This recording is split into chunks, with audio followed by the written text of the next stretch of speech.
was really late. I can't remember exactly what time it was. I probably should remember that, but it was late, and I woke up to a lapping sound, and I honestly, for a minute, thought that I was in a boat because my brain wasn't working properly. Yeah. And then I was like, oh, hang on, that doesn't sound good. And I went to one of my back rooms to look out the window onto the house street side, and the water was up around the house.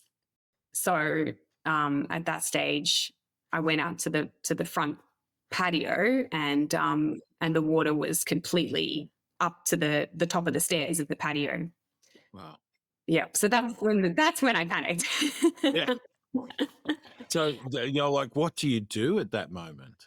I called my neighbor straight away because I was concerned that maybe she hadn't realized that the water had gotten up so high. She was well ahead of me, but I called her, and she said that she was at the community hall, which was where the evacuation centre was.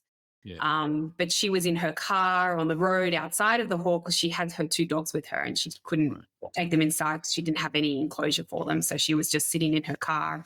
She was quite concerned about her situation as well because the road was a little bit higher, but yeah, could tell that she was a bit worried about how much further the water would go up and whether she would be stuck, in her car because there's nowhere to drive to. How did this 2022 event? How did that sort of worsen that, or did it change it, or? I don't think it changed it because it was a different feeling. The floods have a different impact, I think, with the exception of 2007, which took us all by surprise. That flood came up very quickly and impacted us very quickly overnight as well. So we woke up in the morning to instant flood. That was a bit of a shock.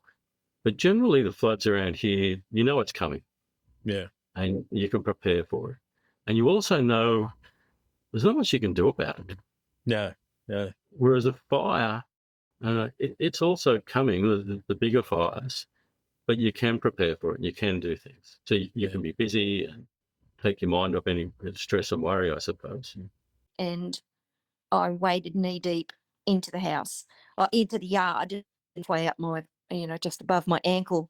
And you wouldn't think that amount of water could cause so much damage, but it did. Wow. So, what was happening? How did you sort of deal with that? You were running around looking after the community, and then suddenly you realise, you're part of the impact. Yes. Yeah, I thought, well, there's no being obsessed with what I can't control. It wouldn't. I could get upset. I could, tear my hair out. All of us were in the same boat. I just had to concentrate on making sure everyone was safe and do what I had to do. So, and even then, when I did see it, it was, oh, okay. It didn't compute. It did not sink in. And to this day, it's surreal. It happened, but it happened to someone else. It couldn't possibly be me.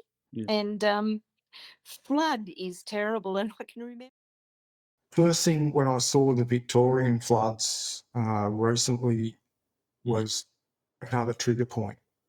And that's when the dream started again, was then. And I still hear the gurgling sound sometimes over the night time. Wow.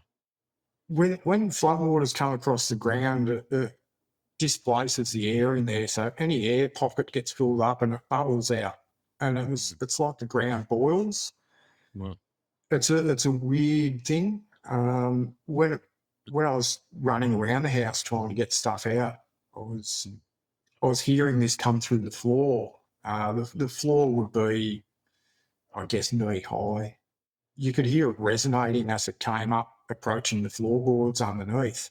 Yeah, and it sounded like it was boiling underneath the floor. And that sound sat with me for a long time. It took about 6 or 8 months for that sound to actually leave me every night time. I'd wake up hearing it, hear it in my sleep. Sometimes I'd only have to hear that noise somewhere else and it would just trigger it and it takes it straight back there. Look, we've still got people in town that aren't in the house. Still not. Our best friend, one of our best friends in town, she is finally nearly at the stage of having her house rebuilt. And this is a long time now. Yeah. I mean, it was 2022. It's now 2024. So, you know, it's and a lot of it's to do with, unfortunately, insurances and things like that. But on that, there is a legacy that the floods left in rebuilding livelihoods. Yeah. Because our livelihoods out here are intertwined with country and with land, and also with tourism. Like the tourism sector, it has taken a hit, and then, you know, our landscape has taken a hit, our animals have taken a hit, our families have taken a hit. It's been an incredible strain. As you say, what a run. So why is everyone still there? Why is everyone still functioning? Oh, they're determined folk. Like, what? You've been up to Broke? Broke me. It's kind of like I get why they call it that. Look, I think it's just Grit.